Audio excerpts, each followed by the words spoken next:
Yes, we are live now. Hello friends, this is Imanshi and welcome to Let's Learn. सभी को good evening, नमस्कार, राम राम, सत श्री अकाल, अस्सलाम वालेकुम, what ever you feel connected with. Start करेंगे आज का सेशन। उससे पहले आप सभी को happy new year.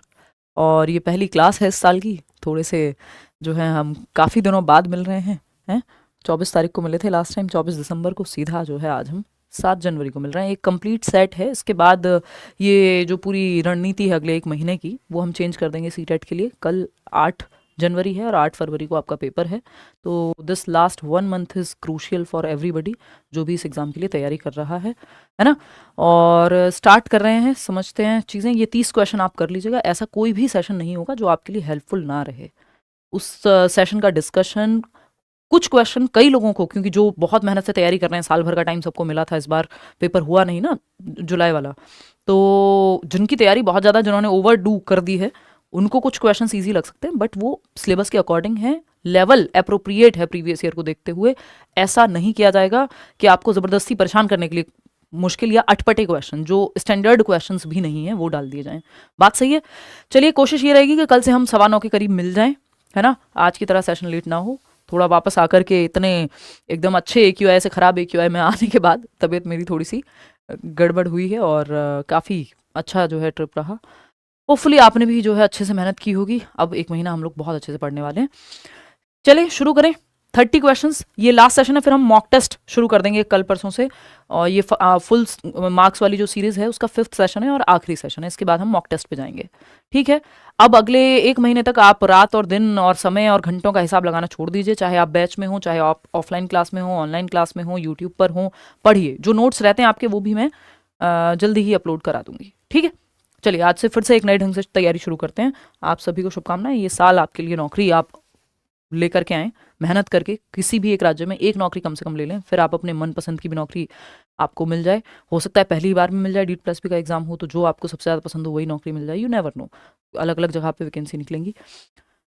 Like share subscribe आप कर ही देंगे, नहीं किया होगा तो ये सारे PDF आज ही, मतलब टीम ने तो मुझे भेज दिए थे, मैं ही थोड़ा आलस कर गई छुट्टी पे, ये आप तक नहीं पहुंच पाए। तो let's learn square Telegram channel पे आपको ये मिल जाएंगे, प्रीवियस जितने भी सेशंस यूट्यूब पे हुए हैं उनके PDF। बाकी अगर आप बैच में हैं करियर विल पे, तो ऑलरेडी ही आपको सारे PDF, mock test, ebooks, classes, recorded, live, सब कुछ जो है वहाँ आपको प्रोवाइड ऑलरेडी किया ही जा रहा है। एनरोल आप अभी भी कर सकते हैं अगर करना चाहें तो। करियर विल ऐप डाउनलोड करेंगे, टीचिंग सेक्शन में जाएंगे और जो भी बैचेस हैं, चाहे वो DPSP के हों, KVS के हों, CTET के हों, उसमें एनरोल आप कर सकते हैं। ये 30 सवाल हैं, फटाक से हम शुरू कर रहे हैं, समय नहीं लगाएंगे ज़्यादा। पहला क्वेश्चन है, एकदम पेपर वाली फीलिंग के साथ आप इसको कर सकते हैं।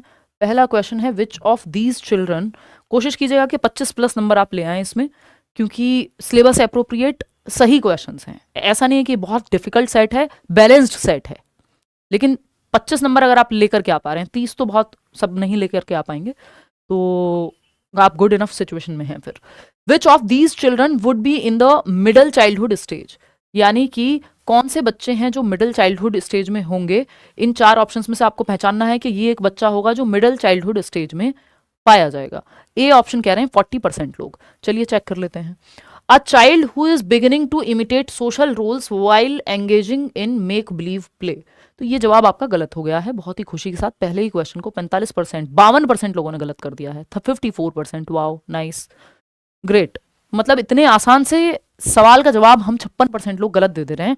तो समझ रहे हो, आप सिर्फ 44% लोग हैं, वो भी उसमें से भी कुछ % लोग होंगे। कितने लोग हैं राहुल जो बी ऑप्शन, कितने लोग? 33% ओनली। तो सही उत्तर इसका बी है, बट वो क्यों है उस पर आएंगे। लेकिन सिर्फ 33% लोग, यानी 100 में से सिर्फ 33 लोग हैं जो सही जवाब दे रहे हैं। लोग तो आप यहाँ कई हजारों में हैं, बट ये मान लीजिए यदि 100% में हम देखें तो सिर्फ 33 लोग हैं जो सही जवाब दे रहे हैं, बाकी सब गलत जवाब दे रहे हैं। और ये कई लोगों को बड़ा आसान लग रहा होगा, है ना। तो आपको पता लगी गया होगा कि हम कितने ओवर कॉन्फिडेंट होकर के कई बार आसान से सवालों में गलती कर देते हैं। समझते हैं कहानी क्या है। देखिए, मिडिल चाइल्डहुड की जब हम बात कर रहे हैं तो यहाँ पे सिंपल आपको कैरेक्टरिस्टिक पूछा गया है कि कौन से बच्चे के लक्षण देख करके इन 4 ऑप्शंस में से आप पहचान पाएंगे कि बच्चा मिडिल स्टेज में है या मिडिल चाइल्डहुड स्टेज में है। तो पहले मैं आपको स्टेजेस के बारे में थोड़ी सी चर्चा कर देती हूँ ताकि आपकी ये कन्फ्यूजन जो है वो क्लियर हो जाए, है ना। जब हम बात करते हैं तो हम इन्फेंसी स्टेज की बात करते हैं, जो जनरल डेवलपमेंट की स्टेज है, बिना प्याजे या किसी और व्यक्ति की बात करें तो हम वो 4 स्टेजेस पढ़ते हैं आपके सारे कॉम्पिटिटिव लेवल्स पे, ठीक है। तो अगर हम देखें तो आपका इन्फेंसी, जिसको हम शैशवावस्था कहते हैं, जन्म से 2 वर्ष, इसी को सेंसरी मोटर स्टेज कहा है पियाजे ने अपनी थियोरी में। जन्म से 2 वर्ष, ठीक है, 0 to 2 इसलिए लिखा है जब तक 365 दिन नहीं होंगे 1 साल नहीं बनेगा तो 0 ही लिखना है, या फिर बर्थ टू 2 ईयर्स कह सकते हो। फिर हम पढ़ते हैं अर्ली चाइल्डहुड यानी पूर्व बाल्यावस्था। कितने साल से कितने साल तक? ये प्री स्कूल या प्लेवे एज है, 2 से 6 वर्ष तक। 3 से 6 कई लोग इसको कह देते हैं, प्ले स्टेज, टॉय एज भी कई लोग इसको कहते हैं, उस पे हम बाद में आएंगे। लेटर चाइल्डहुड, लेटर चाइल्डहुड यानी उत्तर बाल्यावस्था, यानी चाइल्डहुड को हमने 2 भागों में बांट दिया, अर्ली और लेटर। अर्ली का मतलब पहले पूर्व बाल्यावस्था और लेटर मतलब उत्तर बाल्यावस्था बाद में, ठीक है।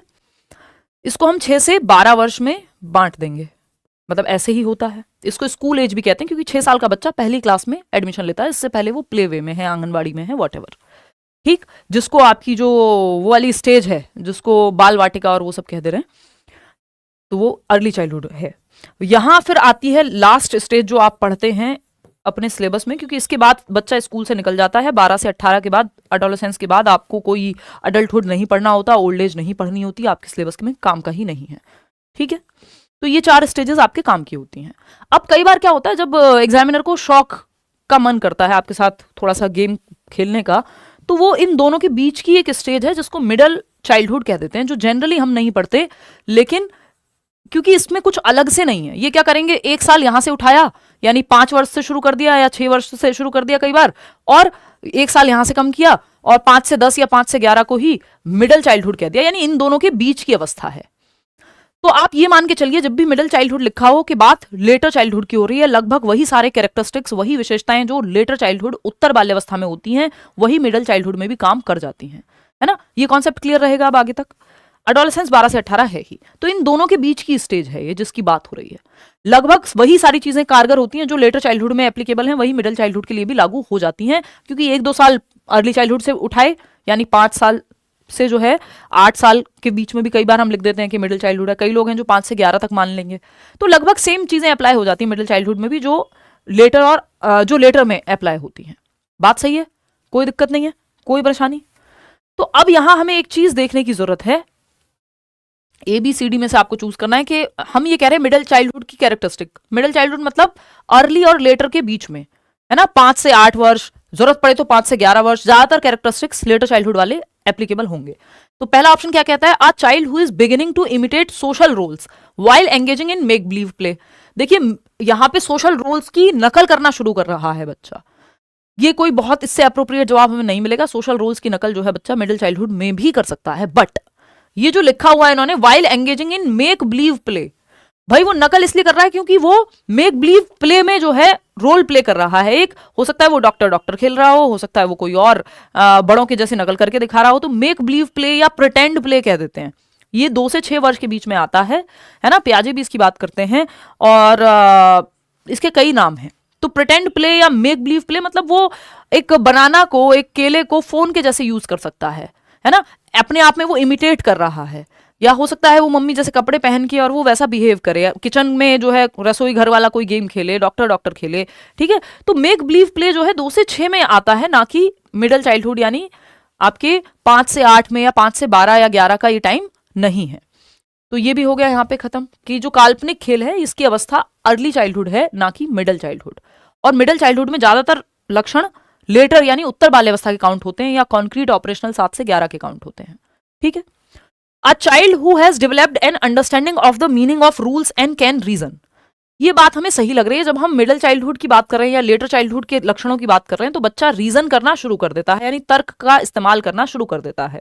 A child who has developed an understanding of the meaning of rules and can reason, यानी नियमों का मतलब अब वो समझने लगा है कि टाइम पे स्कूल आना जरूरी है भाई, और रीजन भी कर सकता है, तर्क कर सकता है।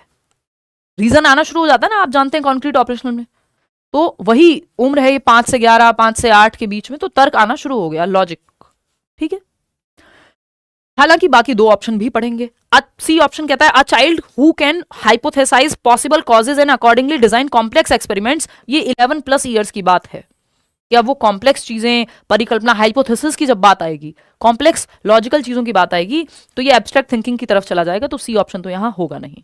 ये अच्छे से इसलिए समझ लीजिए क्योंकि आप लोगों ने बहुत गलती की है इसमें, ठीक। डी ऑप्शन है, a child who is just beginning to show fine motor skills such as grasping a pencil and other such objects. तो ये जन्म से 2 वर्ष में ही हो जाएगा कि पेंसिल पकड़ना या किसी ऑब्जेक्ट को ग्रास्प करना, पकड़ना, वो स्कीमा हमारे अंदर बाय डिफॉल्ट जन्म से होता है कि बच्चे के हाथ में आप उंगली भी रखेंगे वैसे पकड़ लेगा छोटा बच्चा। फिर ये ग्रास्पिंग इनवॉलेंट्री ना होकर वॉलेंट्री हो जाती है, यानी उसकी इच्छा है, कोई चीज पकड़ना चाहता है कि नहीं। अगर मेरा मन किया छोड़ने का तो मैं छोड़ दूंगी आज की डेट में, लेकिन जब मैं मान लो 6 महीने की रही होंगी तो वो बाय डिफॉल्ट है, बच्चे के स्कीमा में सेट है कि ग्रास्पिंग उसके सर्वाइवल स्कीमा में आता है कि वो गिर ना जाए तो पकड़ लेता है पेरेंट्स को भी फटाफट से। समझ रहे हो? तो यहाँ पे जो है बी ऑप्शन सही है कि एक बच्चा नियमों का अर्थ और दूसरा उसमें तर्क विकसित होना शुरू हो जाता है मिडिल चाइल्डहुड में। तो second option was the right answer. आगे बढ़ेंगे क्वेश्चन नंबर 2 पे और इसमें आप जवाब देंगे। मुझे लगता है कि इस बार आप गड़बड़ नहीं करेंगे, सही से जवाब दे देंगे। ठीक है जी, बहुत बढ़िया। अगर हम देखें यहाँ तो अजर्शन है हमारे सामने, यानी ए और आर वाला सवाल है जो आते ही हैं 4 से 6 क्वेश्चन, है ना। ए क्या है? स्टेटमेंट 1 है, delay in physical development of children can be attributed entirely to their genetic makeup. यानी बच्चे के शारीरिक विकास में यदि देरी हो रही है, यानी उसकी हाइट हो सकता है उसके पीयर्स के मुकाबले या जितनी बढ़नी चाहिए उस उम्र के हिसाब से तो नहीं बढ़ रही है, स्लो है, डिले है फिजिकल डेवलपमेंट में, है ना। तो या वो चीजों को उतने अच्छे से नहीं पकड़ पा रहा है, डिले इन फिजिकल या फिर मोटर डेवलपमेंट में जो डिले है उसका रीजन जो है एंटायरली हो सकता है जेनेटिक मेकअप, यानी बच्चे की हेरिडिटी। देखिए एंटायरली ये कहना गलत होगा क्योंकि फिजिकल डेवलपमेंट में ऐसा नहीं है कि एनवायरमेंट का कोई रोल नहीं है या विकास की जो प्रक्रिया है उसमें पूरी तरह 100% हम ये नहीं कह सकते इस चीज को लेकर के कि सिर्फ हेरिडिटी का ही रोल है। अगर आप 100% की बात करोगे तो आपकी आंखों के रंग में 100% या सोलली जो है हेरिडिटी रिस्पॉन्सिबल हो सकती है, आपकी आवाज में जो है मे बी हेरिडिटी रिस्पॉन्सिबल हो सकती है, बोलने के तरीके में नहीं, आवाज में, वॉइस का जो साउंड जैसा आप साउंड कर रहे हैं, है ना, आपका फेस, आपका बॉडी स्ट्रक्चर, उसमें हेरिडिटी रोल प्ले कर सकती है। बट आपकी फिटनेस, आपका अगर हम बात कर रहे हैं जो शारीरिक विकास है, कितनी तेजी से आप दौड़ भाग कर पाएंगे, उछलेंगे कूदेंगे, ये सब आपका एनवायरमेंट में भी, एनवायरमेंट का भी इसमें बहुत रोल है ना। अगर आपको बचपन से स्पोर्ट्स में डाला गया, फिजिकल एक्टिविटी कराएगी, जो अर्ली स्टिमुलेशन कहते हैं हम जिसको, कि बच्चे को अगर हम वो चलने वाला वॉकर नहीं दें तो हो सकता है उसे और समय लगे अभी सीखने में चलना, तो उसके लिए वो हेल्प का, स्कैफोल्डिंग का काम कर देता है। तो ये जो है यहाँ पे ऐसा कहना गलत होगा कि यदि फिजिकल डेवलपमेंट में डिले है तो सिर्फ और सिर्फ जेनेटिक रीजन है, नहीं। हो सकता है बच्चे को डाइट ठीक ना मिल रही हो, बच्चे को पोषण ठीक से ना मिल रहा हो, इसलिए शारीरिक विकास ठीक से नहीं हो पा रहा हो। कुपोषण के शिकार जो बच्चे होते हैं, माल न्यूट्रिशन के, उनको दिक्कत होती है, उनका शारीरिक विकास अपनी उम्र के बच्चों से पीछे रह जाता है, क्योंकि अगर पोषक तत्व ठीक मात्रा में मिल ही नहीं रहे, कहां से फिजिकल डेवलपमेंट बराबर होगा? इसमें जीन्स क्या करेंगे? कितना भी अच्छा जेनेटिक मेकअप है, बच्चे के पेरेंट्स जो हैं स्पोर्ट्स पर्सन हैं, मान लो दोनों बहुत अच्छे एथलीट्स हैं, बट अगर खाना ठीक से नहीं मिला, बच्चों को इतनी दूषित हवा मिल गई, किसी ऐसे गैस चैम्बर के आसपास आप रख रहे हैं, तो बच गई बैंड। ना तो शारीरिक विकास ठीक से होगा, ना मानसिक विकास ठीक से होगा, सोशल डेवलपमेंट के लिए माहौल नहीं मिला तो वो भी नहीं होगा। तो सिर्फ हेरिडिटी जिम्मेदार है ये कहना तो हो जाएगा गलत। तो ये तो हो गया गलत। जब ए गलत हो गया, रीजन क्या है अब इसका? Hereditary factors are solely responsible for physical development of children. ये भी बात गलत है कि बच्चे के शारीरिक विकास के लिए वंशानुगत कारक ही उत्तरदायी होते हैं। सोनली कह दिया, टोटल रिस्पॉन्सिबल नहीं हो सकते। शारीरिक विकास के जो भी शारीरिक विकास की प्रक्रिया है वो सिर्फ हेरिडिटी से प्रभावित हो रही है, ऐसा कहना गलत होगा। मैंने आपको रीजन बता दिया। अगर आपने बच्चे को दौड़ना भागना सिखाया ही नहीं, एक बच्चा जिसको स्पोर्ट्स का कभी मौका मिला ही नहीं या खेला ही नहीं है बचपन में, और एक बच्चा जो स्पोर्ट्स खेल करके बड़ा हुआ है या फिजिकल एक्टिविटीज गेम्स में खेल करके बड़ा हुआ है, तो उसकी मसल मेमोरी से लेके उसकी फिजिकल एबिलिटी बेहतर पाई जाएगी दूसरे बच्चे से, चाहे उसके अंदर शारीरिक क्षमता रही हो या ना रही हो। तो ये दोनों ही बातें गलत हैं। Both A and R are false. 71% लोग सही जवाब दे भी रहे हैं। तो D option is the right answer over here कि भैया दोनों ही बातें गलत हैं। सोलली रिस्पॉन्सिबल नहीं कह सकते। आंखों के रंग को आप कह सकते हो कि हाँ भाई उसमें एनवायरमेंट क्या करेगा, वो तो हेरिडिटी से ही आया है। अदर देन दैट बहुत ही रेयर चीजें होंगी जिसमें आप ये कह दो कि सिर्फ हेरिडिटी जिम्मेदार है। दोनों ही अपना अपना रोल प्ले करते हैं, चाहे हेरिडिटी हो चाहे एनवायरमेंट हो। क्वेश्चन नंबर 3 देखिएगा और बताइएगा। क्वेश्चन नंबर 3, इस सेट से आपकी ओवरऑल अंडरस्टैंडिंग कितनी बनी है पेपर में? देखो कई लोग कह रहे हैं कि हिंदी इंग्लिश सेम आएगा क्या? हाँ बिल्कुल ट्रांसलेटेड ही आ रहा है पिछले 5 सालों से। अगर आप पेपर उठा करके देखेंगे, वो मैं सेशंस ले लूंगी कुछ। कल हम जल्दी ही मतलब कल हम एक डिस्कशन ये रख लेंगे कि अगले 1 महीने में हम करने क्या वाले हैं, और अगला 1 महीना आपके लिए क्रूशल होने वाला है, चाहे आप यूट्यूब पर पढ़ रहे हो चाहे आप बैच में हो, है ना। तो उसकी चर्चा अगले 1 महीने की जो रणनीति है, स्ट्रैटेजी है, वो हम कल डिस्कस करेंगे। और अब मैं आपको डेली मिलूंगी Monday to Saturday. I will try कि मैं टिल सैटरडे मिल पाऊँ, है ना, कि जो हम मंडे टू फ्राइडे मिलते हैं उसको सैटरडे कर दें, सिर्फ संडे की छुट्टी रखें। क्वेश्चन नंबर 3 देखिएगा क्या कहता है। Question number 3, lots of cues यानी hints lots of cues about gender appropriate ways of behaving come from films and advertisements. यानी बहुत सारे हिंट आपको कि एक मेल और फीमेल के रूप में जेंडर को लेकर के जेंडर स्पेसिफिक व्यवहार किसका कैसा होना चाहिए, ये हम एडवर्टीजमेंट और फिल्मों से देख करके सीखते हैं, है ना। This highlights the role of dash as a dash agency. यानी हमें समाज में कैसे बिहेव करना है मेल और फीमेल के रूप में, और जेंडर क्या है, एक सोशलाइजेशन से जुड़ा हुआ ही मुद्दा है। ये हम एडवर्टीजमेंट से या मूवीज से सीखते हैं कि उस मूवी में ये लड़की ने ये वाली ड्रेस पहनी थी और उस मूवी में ये लड़के ने ये वाली ड्रेस पहनी थी, तो हम भी यही पहनेंगे तो कूल लगेंगे। समझ रहे हो? तो ये सब चीजें हम कई बार सीखते हैं किससे, मीडिया से। भाई मूवीज या फिल्म या एडवर्टीजमेंट किसका उदाहरण है, मीडिया का उदाहरण है, तो सिंपल है कि ये मीडिया लिख देंगे यहाँ पे। एज अ मीडिया क्या है, एक इंपॉर्टेंट सोशलाइजिंग एजेंसी है, लेकिन है तो सेकेंडरी, प्राइमरी नहीं है। तो इंपॉर्टेंट तो लिखा नहीं है यहाँ पे, तो मीडिया यहाँ भी है लेकिन प्राइमरी नहीं है। प्राइमरी क्या है, फैमिली होती है, इतना तो आप जानते हैं। मीडिया क्या है, सेकेंडरी। यस ये बात सही है। स्कूल की तो बात ही नहीं हो रही है, एडवर्टीजमेंट की बात हो रही है। स्कूल का उदाहरण थोड़ी एडवर्टीजमेंट या फिल्म्स, स्कूल तो ये तो हट ही जाएगा। B option is the right answer. 80% लोग सही जवाब दे रहे हैं। ये इतना दुनिया पे धरती पे इससे आसान सवाल एग्जिस्ट नहीं करता, और इसको भी अगर 20% लोग गलत कर दे रहे हैं तो थोड़ी सी दुख की बात है। बट धीरे धीरे आप जब रोज आएंगे तो आपकी ये सब चीजें गलत मतलब जो गलतियां हैं वो एरर करेक्शन होते जाएंगे। ठीक है, तो इतनी बात क्लियर है हमारी कि मीडिया जो है वो सेकेंडरी एजेंसी के रूप में एक सोशलाइजिंग एजेंट कि समाजीकरण क्या होता है, समाज में रहते कैसे हैं। भाई आप शादी में जाते हैं एक तरह के कपड़े पहनते हैं, आप मैयत में जाते हैं तो एक तरह के कपड़े पहनते हैं, आप खुद की शादी में अलग तरह के कपड़े पहनते हैं, दूसरों की शादी में अलग तरह के कपड़े पहनते हैं, दोस्तों में अलग तरह से व्यवहार करते हैं, बड़ों के बीच में अलग तरह से व्यवहार करते हैं। ये सामाजिकरण ने हमें सिखाया है कि सोशली एप्रोप्रिएट वेज कौन से हैं बिहेव करने के या पहनने के या व्हाटएवर कंडक्ट के। ठीक है, तो और एक समाज में जो चीजें सही हैं हो सकता है वो दूसरे में गलत हों। ठीक, तो रोल ऑफ मीडिया, मीडिया का कितना महत्वपूर्ण रोल है कि हम देख करके सीखते हैं कि क्या पहनना है, किसमें, सामाजिकरण की प्रक्रिया में सेकेंडरी एजेंसी के रूप में, लेकिन महत्वपूर्ण है। चलिए खैर आगे बढ़ते हैं नेक्स्ट क्वेश्चन पे। क्वेश्चन नंबर है 4, the cognitive ability that comes in pre operational period.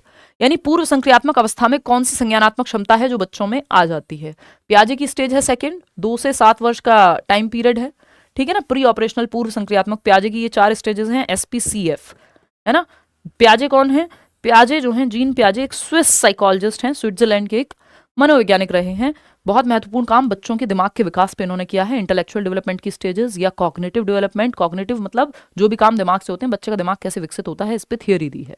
ठीक है, तो अगर हम देखें सेंसरी मोटर जन्म से 2 वर्ष जहां सेंसस के माध्यम से सीखेगा, 2 से 7 वर्ष प्री ऑपरेशनल, 7 से 11 कॉन्क्रीट ऑपरेशनल और फॉर्मल ऑपरेशनल है 11 एंड अबव। ये 4 स्टेजेस इनकी हैं, जिसमें से पूछा है ये जो सेकंड स्टेज है प्री ऑपरेशनल वाली। ऑपरेशन का मतलब यहाँ लॉजिक से है, तो लॉजिक आने से पहले की अवस्था की क्षमता को आपको पहचानना है। 50% लोग बी ऑप्शन कह रहे हैं। चलिए समझते हैं कहानी क्या है। एबिलिटी फॉर एब्स्ट्रैक्टिंग थिंग, देखिए अमूर्त चिंतन जो है फॉर्मल ऑपरेशनल लास्ट स्टेज में आता है, तो ये तो प्री ऑपरेशनल की बात नहीं हो रही। Ability of goal directed behaviour, ये बात ठीक है, ये आ जाती है कब, सेंसरी मोटर स्टेज में ही, यानी जन्म से 2 वर्ष में ही लक्ष्य निर्देशित व्यवहार जो है बच्चा करने लगता है। और लक्ष्य निर्देशित का मतलब ये नहीं है कि यूपीएससी क्रैक करने का लक्ष्य रख लेगा वो जन्म से 2 वर्ष में या 2 से 7 वर्ष में। लक्ष्य उसके लिए इस टेबल पे रखी हुई एक बॉटल हो सकती है जिसकी तरफ वो ऐसे घिसटते हुए चल के बढ़ रहा हो, उसको पकड़ने के लिए, ये उसके लिए लक्ष्य हो सकता है ना। तो ये एक बात हुई। Ability to take others perspective, जिसको हम ईगो सेंट्रिज्म जाने की बात करेंगे, लेकिन इसमें तो ईगो सेंट्रिक होता है बच्चा प्री ऑपरेशनल स्टेज में। इस स्टेज के अंत तक आते आते ये चीज चली जाती है। हाइपोथेटिकल डिडक्टिव रीजनिंग भी फॉर्मल ऑपरेशनल स्टेज में आती है, तो ये भी यहां पे सही बात नहीं बैठती है। सी ऑप्शन कितने लोग दे रहे हैं, और बी तो 55 दे ही रहे हैं, सी कितने दे रहे हैं, 18% लोग हैं जो सी ऑप्शन दे रहे हैं। Ability to take others perspective, यानी दूसरे का नजरिया लेने की क्षमता। ये हमारी, ऐसा नहीं है कि इसको पूरी तरह से गलत कह देंगे, ये साइकोलॉजी के साथ या एजुकेशनल साइकोलॉजी चाइल्ड डेवलपमेंट के साथ थोड़ी दिक्कत है। ये मैथ्स नहीं है, या 2 + 2 4 नहीं होते। ऐसा होता है कई बार कि 2 ऑप्शंस सही बात कह रहे हो, बट आपको या तो आंसर की के हिसाब से जाना पड़ेगा या मोस्ट अप्रोप्रिएट ऑप्शन के हिसाब से जाना पड़ेगा, और आंसर की में भी उनका मन किया तो दोनों को सही मानते हैं। ठीक है ना। खैर इसमें जो ज्यादा बेहतर आंसर है वो ability of goal directed behaviour, और यही जो है सही भी है, बोर्ड के अनुसार भी आया हुआ क्वेश्चन है। तो अगर हम देखें तो ability to take others perspective ये धीरे धीरे इस स्टेज के एंड में जाकर के कहीं आता है। इसमें बेहतर ऑप्शन ये है कि ability of goal directed behaviour के साथ हम जाएं। हालांकि ये फिर भी मुझे एक बार रीचेक करना पड़ेगा कि ऑफिशियली इन्होंने क्या माना है। मेरी नजर में जो है बी ही माना होगा, और क्योंकि ये आ तो जाती है सेंसरी मोटर में ही। एक बार दिखाना राहुल, पीडीएफ पड़ी होगी है ना, कि एक बार ऑफिशियल आंसर भी जो है इसका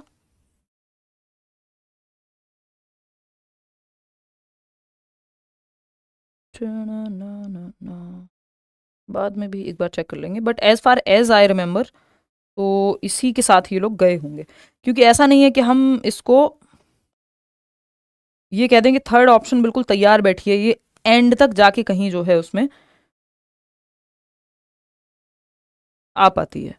शुरुआत इस चीज की हो जाती है आपकी उसमें ही क्या कहते हैं, हाँ एबिलिटी जो गोल डायरेक्टेड बिहेवियर है उसी के साथ हम जाएंगे। ये ले लो। तो क्योंकि ये सेंसरी मोटर स्टेज में आ गया, इसका मतलब ये नहीं है कि ये चला जाएगा, कि प्री ऑपरेशनल में ये गायब हो जाएगा, ऐसा नहीं होगा। ठीक है, तो हम बी के साथ ही जाएंगे, इसी को उन्होंने कंसिडर भी किया है। ये एंड तक आते आते ईगो सेंट्रिज्म कम होगा, चला जाएगा पूरी तरह से, ये कहना गलत होगा। तो बी के साथ ही हम जा रहे हैं यहाँ पे। पूरी तरह से गलत सी भी नहीं है, मैं अभी भी आपको यही कहूंगी। ठीक है, अच्छा रहा भाई हॉलीडे। हॉलीडे की बातें बाद में करेंगे, पहले बी ऑप्शन के साथ आप चले जाइए। तो ये जन्म से 2 वर्ष में ही शुरुआत तो हो जाती है इसकी, लेकिन ऐसा नहीं है कि ये गायब हो गई है। गोल डायरेक्टेड बिहेवियर रहेगा और वो बेहतर ही होगा प्री ऑपरेशनल में। ठीक है, आगे बढ़ेंगे। क्वेश्चन नंबर 5 देखिएगा, which of the following is an example of use of fine motor skills. आपको पता है ग्रॉस मोटर स्किल और फाइन मोटर स्किल, गर्लफ्रेंड से हम याद रखते हैं GF। ठीक है, ग्रॉस मोटर यानी बड़ी मांसपेशियों का प्रयोग, जैसे आपकी लेग्स, आर्म्स है ना, दौड़ना, भागना, कूदना। और फाइन मोटर यानी सूक्ष्म, आपकी आंखों की और आपकी हाथों की मसल्स का कोऑर्डिनेशन। ये तो आप आंख बंद करके जवाब दे देंगे, 1 नंबर का सवाल है। स्क्रिबलिंग 90% लोग सही दे भी रहे हैं। स्क्रिबल करना यानी घसीट कर लिखना, ये मैं मजाक में कई बार उदाहरण देती हूँ, जैसे डॉक्टर्स का पर्चा पढ़िए, उनका प्रेस्क्रिप्शन, वो ऐसा लगेगा स्क्रिबल ही किया है, आप पढ़ ही नहीं पाएंगे, इलेजिबल लगती है वो, कई बार वो मेडिकल स्टोर वाला ही पढ़ पाता है। ठीक है ना, तो या केमिस्ट ही पढ़ पाता है। तो वो स्क्रिबल बच्चे नहीं शुरुआत में ऐसे घसीट के लिखते हैं, कुछ भी आपको समझ नहीं आता, कीला काटी करते रहते हैं, दैट इज स्क्रिबलिंग। लेकिन ये फाइन मोटर स्किल का उदाहरण है, क्योंकि उंगलियों का और आंखों की मसल्स का प्रयोग यहां हो रहा है। वॉकिंग में बड़ी मसल्स हैं, तो ये ग्रॉस मोटर का यानी आपकी आर्म्स और आपकी लेग्स की।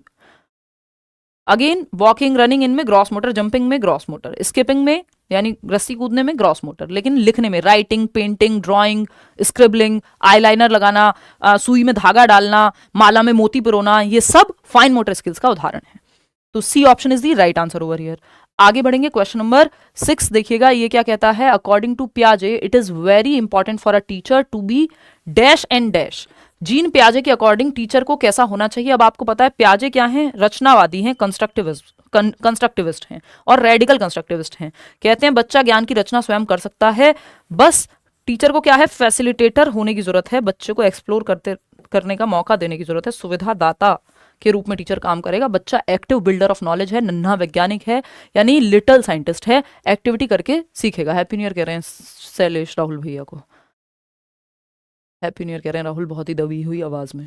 क्वेश्चन नंबर 6 देखिएगा, अकॉर्डिंग टू पियाजे it is very important for a teacher. पियाजे के अनुसार एक शिक्षक के लिए क्या जरूरी है, वेरी इंपॉर्टेंट क्या है, मोबाइल होना यानी गतिशील होना और फ्लेक्सिबल होना। हाँ हो सकता है, कितने लोग ए ऑप्शन दे रहे हैं, 75% लोग, चलिए सही है। स्ट्रक्चर्ड होना हो सकता है बट उतना जरूरी नहीं है यहाँ पे। स्ट्रक्चर कंस्ट्रक्टिविज्म में थोड़ा बहुत शोर शराबा क्लास में हो सकता है, क्योंकि बच्चे एक्टिव हैं, क्योंकि मीनिंग मेकिंग हो रही है, रट्टाफिकेशन नहीं हो रहा है। लेकिन हाँ स्ट्रक्चर चलो ठीक है कुछ हद तक हो सकता है, लेकिन रिजिड तो बिल्कुल नहीं होगा, तो ये तो हट जाता है। क्योंकि अनम्य नहीं होना है ना, ठोस नहीं होना है, लचीलापन चाहिए, फ्लेक्सिबिलिटी। एक मेथड काम नहीं कर रहा, दूसरा मेथड, हर बच्चा जरूरी नहीं है सेम एग्जांपल से समझे, तो फ्लेक्सिबिलिटी यानी लचीलापन होना जरूरी है। एम्पैथेटिक एंड ट्रांसपेरेंट, अब आप कहेंगे एम्पैथेटिक में क्या प्रॉब्लम है, कोई प्रॉब्लम नहीं है। ट्रांसपेरेंट में कोई प्रॉब्लम है, नहीं बिल्कुल नहीं है। लेकिन इससे बेहतर ऑप्शन जब हमारे पास है तो हम सी के साथ नहीं जाएंगे, बेस्ट ऑप्शन के साथ जीवन में लोग कोशिश करते हैं जाने की, हम भी वही कर रहे हैं यहाँ पे। ठीक है, हिंदी इंग्लिश की पेडागोजी के कुछ सेशंस में लूंगी, डोंट वरी। इतने प्रीवियस मैराथन देख लो, वहां से हो जाएगा, इतना कोई बड़ा बवाल नहीं है। 15-15 नंबर की आती है, प्रीवियस मैराथन भी कर लोगे ना तो भी 10+ नंबर ले आओगे। देखो एक बार, सहानुभूतिपूर्ण होना चाहिए, समानुभूतिपूर्ण अगर एम्पैथेटिक कहें तो, और पारदर्शी। देखिए जो व्यक्ति यहाँ पे मोबाइल होगा, जो चेंज हो सकता है सिचुएशन के हिसाब से, फ्लेक्सिबिलिटी है, लचीलापन है, उसमें ये सब गुण होने की संभावना पहले से ही ज्यादा है। और ये हम मान के चलते हैं कि ये तो टीचर में होंगे ही ये गुण, कि एम्पैथेटिक होगा, ट्रांसपेरेंट होगा। ऐसा नहीं है कि पियाजे स्पेशली कह रहे हैं ये बात। ठीक है, मैकेनिकल और बिहेवियरिस्टिक है तो ये तो बर्बाद है, फिर फिर वो टीचर किसी काम का नहीं है हमारे लिए, स्पेशली जो पेडागोजी हम पढ़ रहे हैं, क्योंकि वो फिर मैकेनिकल 2 एकम 2 2 दूनी 4 रट्टाफिकेशन रोट मेमोरी हो गई। और रटंत विद्या चलंत नहीं, हमको मीनिंगफुल लर्निंग चाहिए। व्यवहारवादी है तो वो रिवॉर्ड पनिशमेंट की बात करेगा। व्यवहारवाद एक स्कूल ऑफ थॉट है, जैसे कंस्ट्रक्टिविस्ट एक स्कूल ऑफ थॉट है रचनावाद।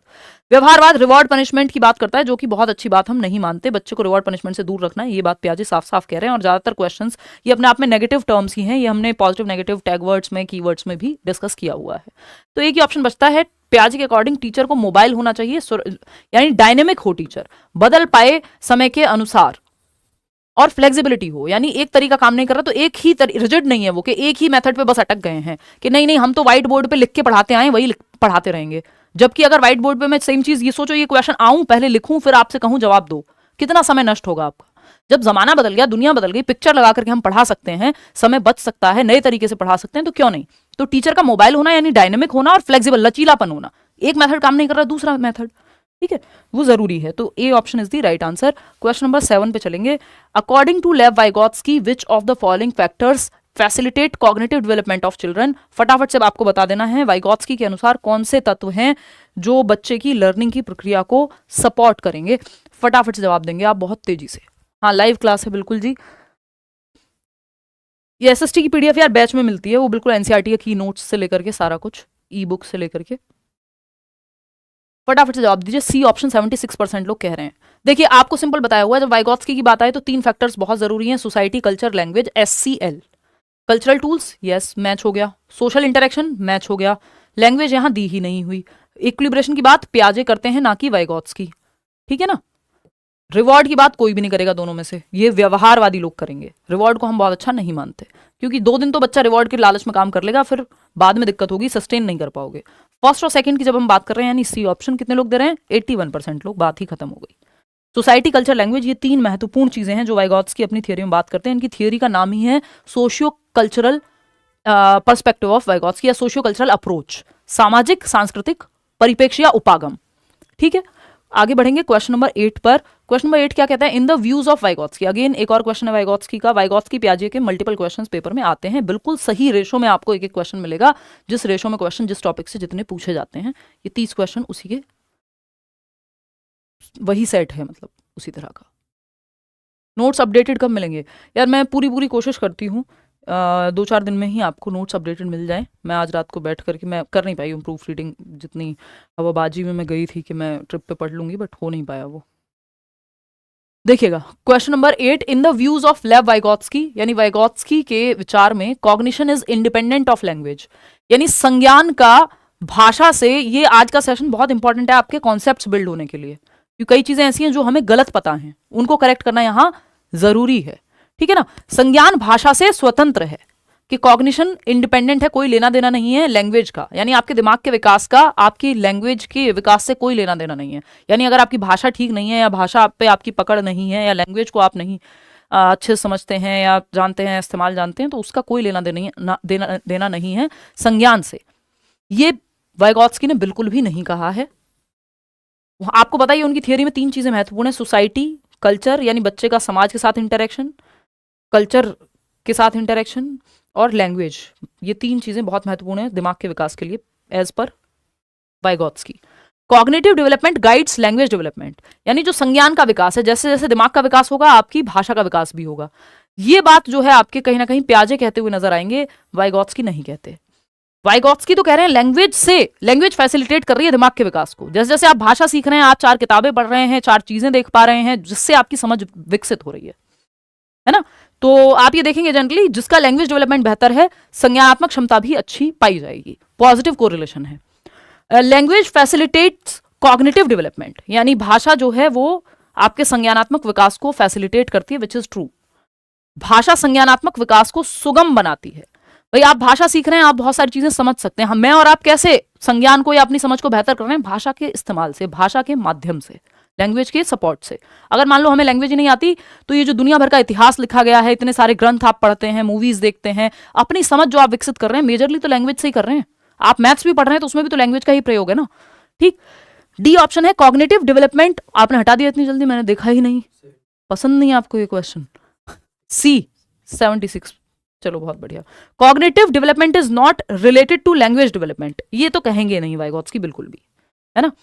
तो ये बी ऑप्शन अगर होता तो पियाजे के अकॉर्डिंग हम चले जाते कि जैसे जैसे संज्ञान विकसित हो रहा है वैसे वैसे भाषा विकसित हो रही है कि एज के हिसाब से, लेकिन वाइगॉत्स्की कहेंगे आपकी भाषा से आपका दिमाग विकसित हो रहा है, विच इज सही है, एकदम ट्रू है। चलिए खैर आगे बढ़ते हैं क्वेश्चन नंबर 9 पर। ये क्या कहता है, in child centred classroom learning, ये तो आप फटाफट से उड़ा दोगे, क्वेश्चन आसान है। In a child centred classroom यानी बाल केंद्रित कक्षा में यदि हम बात करें तो लर्निंग कैसे होती है। फर्स्ट है happens by pairing of stimulus response, SR bond. इसकी ये नेगेटिव है जहां दिख जाए पेपर में पूरे, क्योंकि ये व्यवहारवादियों का तरीका है। ये भाषा सिखाने में स्किनर भी जो है इस तरह की रीइंफोर्समेंट की जैसे बात कर देते हैं, या कुछ जगह पे SR बॉन्ड की बात होती है, नॉट बाय स्किनर बट व्यवहारवादियों के द्वारा ही, जैसे थॉर्नडाइक हैं, बट उन सब में आपको पढ़ना नहीं है, जरूरत नहीं है आपको। तो ये लेकिन आप मान लो कि ये नेगेटिव ही है 99% ऑफ द केसेस में, क्योंकि ये व्यवहारवादी थॉट है, और व्यवहारवादी तरीके से हम आज की डेट में पेडागोजी को नहीं लेके चलते, हम रचनावाद की तरह लेके चलते हैं, कंस्ट्रक्टिविज्म, पियाजे वाइगॉत्स्की की अप्रोच से। रिवॉर्ड पनिशमेंट भी व्यवहारवादियों का ही तरीका है, तो इसको भी हमें एलिमिनेट कर देना है। बचता क्या है, इज को constructed by the teacher and students. हाँ, बच्चे और टीचर दोनों ही जो है एक्टिव हैं, और वही क्लास चाइल्ड सेंटर्ड कहलाएगी। बच्चा वही सेंटर में जहां टीचर और बच्चे दोनों एक्टिव हैं, और बच्चे को सेंटर में रख करके एक्टिविटीज प्लान की जा रही हैं। Is dependent solely on the teacher, नहीं, बच्चा पैसिव नहीं हो सकता। अगर चाइल्ड सेंटर्ड, बच्चा सेंटर में तो बच्चा ही निष्क्रिय हो जाएगा, तो पॉइंट खत्म, फिर तो क्या फायदा होगा। तो C option is the right answer over here. आगे बढ़ेंगे क्वेश्चन नंबर 10 पे। ये क्या कहता है, the ability to use language fluently and flexibly to express one's thinking is a characteristic of dash intelligence in Howard Gardner's theory. एक नंबर का क्वेश्चन 100% आता ही है गार्डनर से। The ability to use language, भाषा को इस्तेमाल करने की क्षमता, फ्लुएंटली, वो भी यानी धारा प्रवाहिता के साथ। ये नहीं है एक शब्द आज बोला एक कल बोला, है ना, पूरा सेंटेंस स्ट्रक्चर तोड़ दिया मरोड़ दिया, मतलब समझ नहीं आ रहा कहना क्या चाह रहे हो, तो फ्लुएंसी नहीं है, धारा प्रवाहिता नहीं है, फ्लो नहीं है। तो यहां पे बात हो रही है कि जिसके अंदर क्षमता है भाषा को धारा प्रवाहिता के साथ यूज करने की, फ्लुएंसी के साथ यूज करने की, एंड फ्लेक्सिबली यानी शब्दों के साथ वो खेल सकता है, टू एक्सप्रेस वंस थिंकिंग यानी अपने विचारों को एक्सप्रेस करने के लिए फ्लुएंटली और फ्लेक्सिबली वो भाषा का इस्तेमाल कर सकता है। इसका मतलब लिंग्विस्टिक इंटेलिजेंस व्यक्ति में है, भाषाई विकास है। तो ये आप कवियों में या फिर आप जो भी अच्छे वक्ता हैं, स्पीकर्स हैं, उनमें आप देखेंगे कि लिंग्विस्टिक इंटेलिजेंस होती है। इवन टीचर्स में भी ये नीडेड है ना, जरूरी है, जिसकी अच्छी होगी वो अच्छा प्रयोग कर पाता है भाषा का। नेचुरलिस्टिक, स्पेशल, इंट्रापर्सनल नहीं। ए option is the right answer over here. आगे बढ़ेंगे क्वेश्चन नंबर 11 देखिएगा, ये क्या कहता है, at which stage of Lawrence, 8 प्रकार की बुद्धि की बात उन्होंने की है गार्डनर ने, तो एक क्वेश्चन जरूर आता है वहां से। क्वेश्चन नंबर 11 है, at which stage of Lawrence Kohlberg's theory of moral development do children ignore the intention of others and instead focus on the fear of authority and negative consequences. यानी बच्चे को इस स्टेज पे कोई फर्क नहीं पड़ता आपकी इंटेंशन क्या है ना, आपकी इंटेंशन क्या है इस बात से कोई फर्क नहीं पड़ता कि आपसे गलती से कोई चीज हुई, आपका इंटेंट नहीं था, वो तो देखेगा। ग्लास टूटा है, आपने जान के तोड़ा है, मम्मी देखो इसने ग्लास तोड़ दिया, अब बेचारे दूसरे भाई बहन से हाथ से गिर गया हो, कुछ हो गया हो, उसका इंटेंट नहीं हो, उसको इस बात से कोई फर्क नहीं पड़ता कि मम्मी इसने मेरी साइकिल तोड़ दी, अब बात खत्म, है ना। ये वैसा ही है कि वो इंटेंट को इग्नोर ही कर दे रहे हैं कि पीछे की इंटेंशन क्या है। तो ये पहली स्टेज है, क्योंकि इनको सिर्फ फियर है अथॉरिटी का, इनके लिए सही गलत कुछ नहीं है, इनके लिए जिससे पनिशमेंट मिलेगी वो गलत है, जिससे पनिशमेंट ना मिले यानी आज्ञा का पालन इसलिए सही है क्योंकि पनिशमेंट नहीं मिलेगी। तो ये फर्स्ट स्टेज ही है, पहला ही लेवल, पहली स्टेज, सजा और आज्ञाकारिता अभिविन्यास। इसमें कोई प्रेज की बात नहीं हो रही कि उसको अच्छा गुड बॉय नाइस गर्ल कहेंगे। लॉ एंड ऑर्डर तो बहुत बाद में आता है, जहां आप इंटेंशन देख सकते हैं व्यक्ति की, या नियमों का पालन जरूरी है क्योंकि एक ऑर्डर बना रहेगा समाज में, नहीं तो सब नियम ब्रेक करेंगे तो कैसे चलेगा, वो बाद की बात है। यहाँ तो सिर्फ क्योंकि आपका जो लॉ है वो भी कई बार इंटेंट देखता है कि किसी को बेल मिल जा रही है, गलत लोगों को भी बेल मिल जा रही है इंटेंट देख करके, कि वो प्रूव हो जा रहा है कि सही इंटेंट है। सोशल कॉन्ट्रैक्ट ओरिएंटेशन बाद की स्टेज है बहुत, वहां इंटेंट देखी जाती है। चलिए आगे बढ़ेंगे, क्वेश्चन नंबर 12 देखिएगा, ये क्या कहता है, which of the following is not an effective strategy to cater to individual differences in the class. यानी निम्नलिखित में से कौन सी रणनीति जो है वो व्यक्तिगत विभिन्नताओं को पूरा करने में प्रभावी नहीं है। पूरा करने या फिर केटर मतलब उनका ध्यान रखने में, कि अलग अलग तरह के बच्चे क्लासरूम में होंगे, इंडिविजुअल डिफरेंसेस के बच्चे होंगे, सारे बच्चे एक जैसे नहीं होते, सारे बच्चे सेम मेथड से नहीं सीखते, सारे बच्चे सेम सब्जेक्ट में या सेम फील्ड में अच्छे होंगे, ये जरूरी नहीं है। मतलब व्यक्तियों में भिन्नताएं होती हैं, इस चीज को केटर कौन सा एक ऑप्शन है जो नहीं करता, यानी इंडिविजुअल डिफरेंसेस के बारे में नेगेटिव है, जो सपोर्ट नहीं करता इंडिविजुअल डिफरेंसेस को। Reflect on one's verbal and non verbal communication, ये तो सपोर्ट करेगा कि अपने मौखिक और गैर मौखिक संचार पर विचार किया जाए कि सारे बच्चों को आपकी भाषा समझ में आ रही है एज अ टीचर या नहीं। ये तो सही है, पॉजिटिव है। Identify deficits in students and correct them, बच्चों में कमियां निकालना और उनको करेक्ट करना। ये इंडिविजुअल डिफरेंसेस का बहुत अच्छा उदाहरण नहीं मानेंगे कि केटर कर रहे हैं आप, क्योंकि फिर आप लेबल करना शुरू कर देंगे बच्चों को अलग अलग, और उससे होगी दिक्कत। यूज डाइवर्स पेडागोजिकल स्ट्रेटजीज, आपने शायद नॉट नहीं पढ़ा क्वेश्चन में। जो लोग सी ऑप्शन दे रहे हैं 36%, वो कह रहे हैं कि विविध शैक्षणिक तरीकों का प्रयोग करना, डाइवर्स पेडागोजिकल स्ट्रेटजीज का प्रयोग करना, विविध शैक्षणिक मतभेदों का या तरीकों का प्रयोग करना, ये पॉजिटिव है, नेगेटिव नहीं है कि आप मल्टीपल तरीके से पढ़ा रहे हैं। इंग्लिश में भी पढ़ लेना है, कई बार हिंदी का ट्रांसलेशन इनका गड़बड़ होता है, ये मेरा नहीं होता, पेपर में भी होता है कई बार, तो आपको इंग्लिश ही देखना है। मतलब अगर कंफ्यूजन हो तो इंग्लिश की साइड जरूर देखना है, क्योंकि इंग्लिश को ही फाइनल माना भी जाता है। अगर हिंदी की साइड गलती है तो इंग्लिश वाले को ही फाइनल मानते हैं, ये आपका पेपर लगभग सभी एग्जाम्स में यही है। रिकॉग्नाइज एंड रिस्पेक्ट डिफरेंसेस, ये तो पॉजिटिव बात है, तो पॉजिटिव नहीं चाहिए ना हमको, तो नेगेटिव चाहिए, क्योंकि नॉट लिखा हुआ है, तो जो गलत है वही सही है, क्योंकि पूछा ही गलत है। ठीक है, बाकी तो तीनों पॉजिटिव थे, तो हमें जाना है B option is the right answer over here. आगे बढ़ेंगे क्वेश्चन नंबर 13 पर। ये क्या कहता है भाई क्वेश्चन नंबर 13? क्वेश्चन नंबर 13 कहता है on getting a doll as a gift 4-year-old Ram said, "What will I do with this? Boys do not play with dolls." यानी 4 साल के बच्चे राम को जब एक गुड़िया खेलने को दी गई, एक डॉल को गिफ्ट किया गया, तो राम ने कहा मैं इसका क्या करूंगा भाई, भला लड़के थोड़ी गुड़ियों से खेलते हैं। ये क्या दर्शाता है कि राम के दिमाग में जो ये फीड की गई है चीज, ये जो डेटा सेव किया गया है, कोडिंग हुई है राम के दिमाग में, जो ये कंडीशनिंग डाली जा रही है, ये कहाँ से आ रही है? समाज से ही आ रही है, और ये क्या है? स्टीरियोटाइप है। सी ऑप्शन 90% लोग सही जवाब दे भी रहे हैं कि एक लड़के को गुड़िया गिफ्ट में मिलने पे या पिंक कलर की कोई चीज मिलने पे वो ये कह रहा है अरे लड़के थोड़ी खेलते हैं पिंक कलर से, वो तो लड़कियों का होता है। और कलर में लड़का और लड़की क्या करेगा, या हो सकता है किसी को कोई, क्योंकि हमें जेंडर रोल फ्लेक्सिबिलिटी की तरफ जाना है, फिक्स नहीं कर देने हैं। अगर किसी लड़के को पिंक कलर पसंद है तो इसमें प्रॉब्लम क्या है? कलर है, काम है, कोई किसी को कुछ भी पसंद हो सकता है, किसी को डांस पसंद हो सकता है, लेकिन लड़के डांस करें ये समाज को थोड़ा अच्छा नहीं लगता कई बार। अभी वो मूवी आई थी ना धड़क 2, तो वो जो कैरेक्टर है, प्रोटैगनिस्ट है, हीरो है, उसके पिताजी जो है डांस करते हैं या थोड़े फेमिनिन हैं, तो पूरा समाज मजाक उड़ा रहा होता है। ठीक है ना, तो ये जो है यहाँ पे सीधा सीधा स्टीरियोटाइप का उदाहरण है। देखिए जेंडर रेलेवेंस नहीं है, जेंडर रेलेवेंस क्या है कि जेंडर कहाँ प्रासंगिक है और कहाँ इररेलेवेंट है। जैसे काम क्या कर रहे हैं आप, आपके अंदर क्षमताओं की जब हम बात कर रहे हैं, अपॉर्चुनिटीज यानी अवसर देने की बात कर रहे हैं, तो जेंडर इररेलेवेंट है।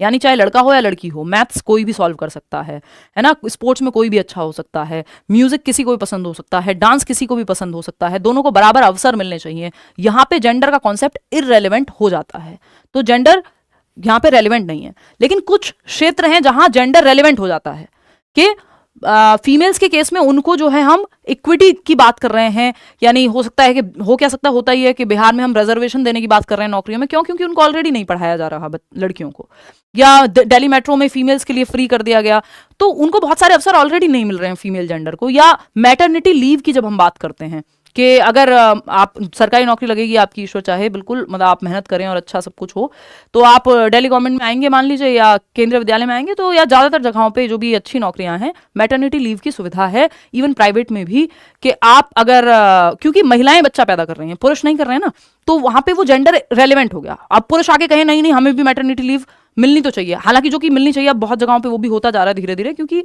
बच्चा उनका भी और उनका भी रोल होना चाहिए, बट महिलाओं के केस में ये नेसेसरी है, उनके केस में हो सकता है ये ऑप्शनल हो कई जगह पे।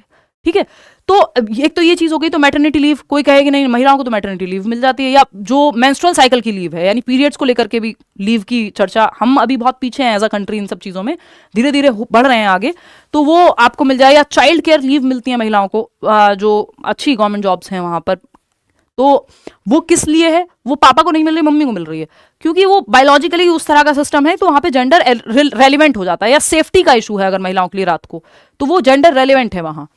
अगर आप कहें नहीं मैथ्स नहीं पढ़ाएंगे हम तो लड़की को पढ़ाएंगे ही नहीं आगे, तो वो जेंडर इररेलेवेंट है कि क्षमताएं लड़की और लड़की को फिर आप वहां बराबरी या डिस्क्रिमिनेट कर रहे हो, तो वो प्रॉब्लम है। तो आप समझ गए होंगे जेंडर रेलिवेंस कुछ जगहों पे जरूरी है, कुछ जगहों पे इररेलेवेंट है। अब वो कौन सी जगह है, इस पे मेरी चर्चा आपके साथ हो गई है, तो वो ये बात तो यहाँ हुई नहीं है। ये तो भाई खिलौनों के मामले में तो जेंडर इररेलेवेंट होना चाहिए, कोई भी किसी भी खिलौने से खेल ले, किसी का भी इंटरेस्ट किसी में हो सकता है। जेंडर डिस्क्रिमिनेशन, अब कोई और कर रहा होता डिस्क्रिमिनेशन तो बात थी कि आप एक तरफ झुके हुए हैं, यहां पे ये स्टीरियोटाइप है, क्योंकि जो चला आ रहा है ये बच्चे के दिमाग में वही चीज सेट हो गई है। जेंडर रूढ़िवादिता की जब हम बात कर रहे हैं तो ये जो पीछे से चले आ रही चीजें हैं, जनरलाइज्ड चीजें हैं, जिसमें कोई लॉजिक है जरूरी नहीं है, कोई साइंटिफिक एविडेंस है जरूरी नहीं है, बस चला आ रहा है, मेजोरिटी कर रही है, तो आपको लगता है ये तो सही है, हाँ लड़कों को तो ब्लू कलर पसंद होता है, लड़कियों को पिंक होता है, और आप कहेंगे हाँ सही तो है, ज्यादातर को ऐसे ही होता है। तो आपको नहीं पता ना कि उसका रीजन कंडीशनिंग है, पहले से चला आ रहा है, उनको वैसे ही ऐड दिखाए जा रहे हैं, वैसी बातें की जा रही हैं घर में, तो वो बाहर से फीडेड है कि अंदर से पसंद है, यू नेवर नो। तो वो एक चीज है यहाँ पे कि रूढ़िबद्धता है। जेंडर इक्विटी, नीड के हिसाब से प्रेफरेंस देना, कि लड़कियों को हम रिजर्वेशन दे रहे हैं क्योंकि उनको अपॉर्चुनिटीज कम मिली हैं, समझ रहे हो ना। तो सी ऑप्शन वो डिस्क्रिमिनेशन नहीं है। कई लोग कहेंगे महिलाओं के लिए जो है सीट रिजर्व कर दी है मेट्रो में या बसेस में, तो वो इक्विटी का मामला है, वहां जेंडर रेलिवेंट है, वो कोई डिस्क्रिमिनेशन नहीं है, क्योंकि पुरुषों को जो है 5 दिन पीरियड से नहीं गुजरना पड़ रहा, या प्रेग्नेंट जो है महिलाएं होती हैं, तो ये बायोलॉजिकल मामला हो गया। तो ये जेंडर इक्विटी वहां जरूरी है, वो डिस्क्रिमिनेशन नहीं है। लेकिन मैथ्स जो है पुरुष ही अच्छा करेंगे, वो डिस्क्रिमिनेशन है, स्टीरियोटाइप है। होपफुली आप समझ गए होंगे। तो जो चला आ रहा है और उसमें कोई साइंटिफिक एविडेंस एज सच है नहीं, वो स्टीरियोटाइप है। तो ये यहाँ पे स्टीरियोटाइप है कि कलर के प्रेफरेंस को बच्चे से जोड़ दिया गया। नेक्स्ट है question number 14, to ensure assessment for learning rather than assessment of learning a teacher should. भाई assessment for learning, of learning और एज लर्निंग, ये 3 चीजें हम पढ़ते हैं CCE यानी कॉन्टिन्यूअस एंड कॉम्प्रिहेंसिव इवेल्युएशन में। हम बहुत स्लो चल रहे हैं क्या? नहीं, मतलब चल तो रहे हैं, बट कोई बात नहीं, ये कॉन्सेप्ट आपका ये वाले सेशन में क्लियर हो जाएगा। फिर हम आगे से जो सेट लगाएंगे उसको मॉक टेस्ट की तरह लगाएंगे कि थोड़ी सी स्पीड बढ़ा लें। देखिएगा 90% लोग बी ऑप्शन दे रहे हैं, चलिए थोड़ी स्पीड बढ़ा भी लेते हैं।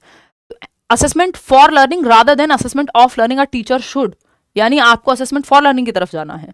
Focus solely on the cognitive capabilities of the learner. अगर सिर्फ कॉग्निटिव कैपेबिलिटीज, नंबर कितने ला रहा है, इस पे हम ध्यान दे रहे हैं, तो ऑफ लर्निंग देख रहे हैं हम। फिर फॉर लर्निंग में आप इंप्रूवमेंट के लिए, फीडबैक के लिए भी देखते हैं चीजें। Incorporate assessment into the daily process of teaching learning, यानी आप आकलन को डेली जो प्रोसेस है टीचिंग लर्निंग की, बीच बीच में क्वेश्चन पूछ ले रहे हैं, क्लास टेस्ट ले ले रहे हैं, पढ़ाने के समय फीडबैक भी ले ले रहे हैं बच्चे से 4 क्वेश्चन पूछ के कि आगे कैसे इंप्रूव किया जाए, इस पर्पज से यदि आप कर रहे हैं तो असेसमेंट फॉर लर्निंग है। आकलन कर रहे हैं आप, बच्चे का टेस्ट ले रहे हैं, उससे सवाल पूछ रहे हैं ताकि लर्निंग को बेहतर किया जा सके, तो फॉर लर्निंग। लर्निंग हो चुकी है और लास्ट में आप असेसमेंट कर रहे हैं कि कितने नंबर आए, तो वो ऑफ लर्निंग है, ठीक है ना। तो हमें फॉर लर्निंग की तरफ जाना होता है। और एज लर्निंग होता है जब बच्चा खुद का सेल्फ असेसमेंट कर रहा हो, कि वो खुद से ही कोई चीज या उसका दोस्त जो है उसका आकलन कर रहा हो, वो एज लर्निंग है। Give importance to teaching through the method of direct instruction, बेकार चीज है कि डायरेक्ट बच्चे के दिमाग में भर दो बस, ये एकदम ट्रेडिशनल मेथड है लेक्चर टाइप का। Pay emphasis on comparison amongst children to promote competitive spirit, ये एकदम खराब तरीका है। गला काट प्रतिस्पर्धा को बढ़ावा देना, है ना। हालांकि कुछ लोग जो हैं वो कंपटीशन को बढ़ावा देते हैं, कंपटीशन से आप बेहतर होते हैं, ये सारी चीज़ें मानते हैं, बट एज अ टीचर आपको पेडागोजिकली इसको बहुत बेहतरीन तरीका नहीं मानना है, ठीक है ना। तो क्योंकि आपके अंदर क्या क्षमता है, आप उस पर काम करेंगे तो बेहतर निकल के आएगी वो क्षमता। तो B option is the right answer. Question number 15 देखिएगा, critical thinking in children can be promoted by asking questions such as. ये इतिहास गवाह है कि इस तरह का सवाल जो है आपके पेपर में पूछा जाता रहा है और आगे भी पूछा जाता रहेगा, कि आपको 4 ऑप्शंस दिए होंगे और आपको पहचानना होगा कि कौन सा ऑप्शन है जो क्रिटिकल थिंकिंग को या एनालिटिकल थिंकिंग को बढ़ावा देता है। तो इसमें आपको कुछ नहीं करना, आपको बस ये देख लेना है कौन सा ऑप्शन है जो दिशाओं में सोचने का मौका दे रहा है बजाय कि 1 वर्ड आंसर के। सिंपल इसमें यही ट्रिक काम करती है। क्रिटिकल थिंकिंग अगर आपको देखनी है या एनालिटिकल थिंकिंग, समालोचनात्मक चिंतन, यानी बच्चा हर एक पहलू पे कितना बेहतर एनालिसिस कर पा रहा है, जान पा रहा है चीजों को, ये अगर आपको समझना है तो आपको देखना होगा दिशाओं में कौन सा ऑप्शन सोचने का मौका दे रहा है बजाय कि 1 वर्ड आंसर के। तो in which year was the Forest Rights Act passed, which year 1 word answer. 1 word answer में कोई क्रिटिकल थिंकिंग नहीं लग रही, कोई एनालिटिकल थिंकिंग नहीं लग रही, सिंपल फैक्ट्स रिमेंबरिंग लग रही है, रिकॉल लग रहा है, और रिकॉल वाला आंसर कभी भी सोचने पे मजबूर नहीं करेगा, है ना। कितने आदमी थे, तो इसमें कुछ सोचने की प्रक्रिया नहीं लग रही, याद करने की प्रक्रिया लगेगी कि इतने थे। Design and experiment prove that seeds need air for germination, यानी बीजों को अंकुरण के लिए हवा की आवश्यकता होती है, ये सिद्ध करने के लिए एक प्रयोग की रूपरेखा तैयार कीजिए। यानी बच्चों को ये कहा जा रहा है कि अगर सीड्स को, जो बीज है उसका अंकुरण या जर्मिनेशन चाहिए तो एयर की जरूरत होगी, एयर की एब्सेंस में बीज जो है वो अंकुरित नहीं हो सकते। ये एक्सपेरिमेंट करने के लिए बच्चे को एक्सपेरिमेंट करना होगा, सोचना होगा दिशाओं में। यहां बच्चा एक्टिव हुआ, 1 वर्ड जवाब नहीं मिलेगा इसका, क्योंकि आप एक्सपेरिमेंट डिजाइन कर रहे हैं, तो इसमें कई सारे स्टेप्स लगेंगे। Name the various layers of earth's atmosphere. अब अर्थ के एटमॉस्फेयर की सिर्फ वायुमंडल की परतों को आपको क्या करना है, नेम करना है। तो ये फैक्ट बेस्ड है, 1 वर्ड टाइप का आंसर है। 1 वर्ड नहीं भी है तो रिकॉल बेस्ड है, रिमेंबरिंग बेस्ड है, फैक्ट बेस्ड है। इसमें आप अपनी सोच नहीं, आपकी याददाश्त लगेगी इसमें, ठीक। What is the sum of 3 angles of a triangle, ये भी फैक्चुअल क्वेश्चन हो गया, दिशाओं में सोचा जाएगा बी ऑप्शन में, जो कि क्रिटिकल थिंकिंग, आपको अलग अलग पहलू से सोचना होगा किसी चीज पे कि डिजाइन कैसे कर सकते हैं आप एक्सपेरिमेंट। क्वेश्चन नंबर 16 देखिएगा, in an inclusive setup dash makes reasonable accommodations as per the needs of the dash. यानी इंक्लूसिव एजुकेशन में या इंक्लूसिव सेटअप में, एजुकेशन फॉर ऑल, सभी के लिए शिक्षा, सबको इंक्लूड करके चलना, dash makes reasonable accommodation as per the needs of the, बच्चों की नीड के हिसाब से बनाया जाएगा जो भी रीजनेबल एकोमोडेशन है। एकोमोडेशन मतलब समायोजन, चेंज लाना मेथड में, सेटअप में, इंफ्रास्ट्रक्चर में, कि भाई सीढ़ियां नहीं, रैंप होना चाहिए, हर बच्चा, एक बच्चा है जिसको देखने में दिक्कत है, विजुअली इंपेयर्ड है, उसको आगे बिठाएंगे, है ना, ये सब चीजें जो है आपकी इंक्लूसिव सेटअप में इनका ध्यान रखना होता है। और बच्चे की नीड के अकॉर्डिंग आपको सिस्टम में चेंज करना है, सिस्टम के लिए बच्चे को चेंज नहीं करना है, बच्चे के लिए सिस्टम नहीं है, सॉरी, बच्चा सिस्टम के लिए नहीं है, सिस्टम बच्चे के लिए बना हुआ है, तो सिस्टम में चेंज लाना है बच्चे के अकॉर्डिंग। तो एकोमोडेशन किसके अकॉर्डिंग? स्टूडेंट के अकॉर्डिंग, स्कूल के अकॉर्डिंग नहीं, है ना, स्टूडेंट के अकॉर्डिंग। चलिए देखते हैं, रख के देखते हैं। Inclusive setup, parent makes reasonable accommodation, parent थोड़ा स्कूल बनाएगा, जो एकोमोडेशन है चेंज है, सिस्टम चेंज होगा ना। मेक्स रीजनेबल, तो ये तो हट ही गया। School makes reasonable accommodation as per the needs of the student. हाँ, ये बात सही लग रही है कि स्कूल में चेंजेस आ रहे हैं या सिस्टम में चेंजेस आ रहे हैं। यहाँ सिस्टम भी होता तब भी हम इसी के साथ जाते। ये कह रहे हैं कि setup, student makes reasonable accommodation, student थोड़ी चेंजेस ला सकते हैं सिस्टम में, स्टूडेंट्स के लिए चेंजेस लाना है, तो सी ऑप्शन गलत हो जाएगा। यहाँ पे फिर लिखा है कि एक समावेशी व्यवस्था में किसकी जरूरतों के अनुसार यथोचित संयोजन करता है, तो छात्र की जरूरतों के हिसाब से टीचर करेगा जो चेंजेस हैं। देख लेते हैं। In an inclusive setup school makes reasonable accommodations as per the needs of the students, ठीक है। In an inclusive setup student makes reasonable accommodation, नहीं, स्टूडेंट नहीं भाई, टीचर की नीड के हिसाब से नहीं, स्कूल चेंज लाएगा, ठीक है। बी ऑप्शन 77% लोग सही जवाब दे भी रहे हैं। आगे बढ़ेंगे नेक्स्ट क्वेश्चन पे। नेक्स्ट क्वेश्चन क्या है भाई? क्वेश्चन नंबर है 17। मैं थोड़ा सा जल ग्रहण करती हूँ, इससे पहले आप ये जवाब दें, ठीक है जी। हाँ, कुछ थियरिस्ट भी कराऊंगी मैं, डोंट वरी।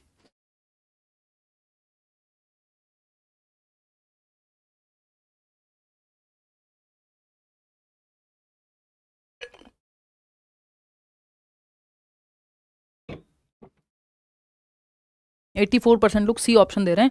देखिएगा, students having dash face persistent challenges in reading the text and comprehending the long passage.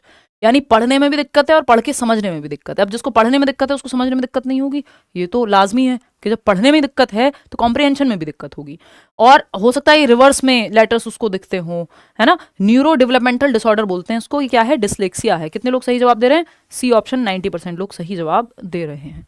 पठन वैकल्य है, रीडिंग डिसऑर्डर है। 100 को वॉज पढ़ता है बच्चा, है ना, बी को डी पढ़ता है, 6 को 9 पढ़ता है, ठीक है ना।